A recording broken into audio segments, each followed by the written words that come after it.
ಹೇಳಪ್ಪ ನಿನ್ನ ಜಾಣತಿಕೆ, ಸ್ವಲ್ಪ ನಾವು ತಿಳಿಯುತ್ತೇವೆ. ಆಕಾಶದಲ್ಲಿ ಹಾರುವ ವಿಮಾನ, ನೀರಿನಲ್ಲಿ ಚಲಿಸುವ ದೋಣಿ, ಹಡಗುಗಳನ್ನು ಸೃಷ್ಟಿಸಿದ್ದೇವೆ. ಕೊಂಬೆಯನ್ನು ಹಿಡಿದು ಜೊತಾಡುತ್ತಾ ಜಿಂಕೆಯಂತಹ ಕಣ್ಣು, ನವಿಲಿಂತಹ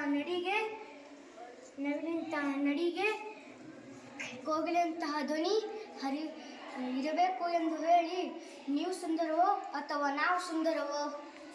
ಮೊಲ, ಏ ಮಾನವ, ನಿನಗಿನ್ನು ಬುದ್ಧಿ ಬರಲಿಲ್ಲವೇ? ಅತಿವೃಷ್ಟಿ ಹಾಗೂ ಅನಾವೃಷ್ಟಿ ಇಂತಹ ಸಾವು ನೋವುಗಳು ಸಂಭವಿಸಿವೆ. ಆದರೂ ಕಠಿಣ ನಾಶಕ್ಕೆ ಮುಂದಾಗಿರುವೆಯಲ್ಲ. ಚಿ ಅವಿವೇಕಿ.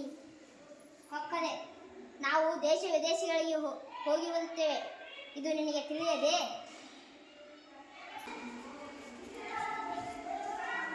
ರಾಜು, ಏ ರಾಜು, ಸ್ಕೂಲಿಗೆ ಹೊತ್ತಾಗುತ್ತೆ ಮಗು.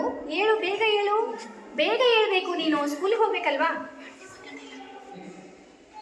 ಏಳು. ಅಮ್ಮ, ನನಗೆ ಒಂದು ಕನಸು ಬಿದ್ದಿತ್ತು.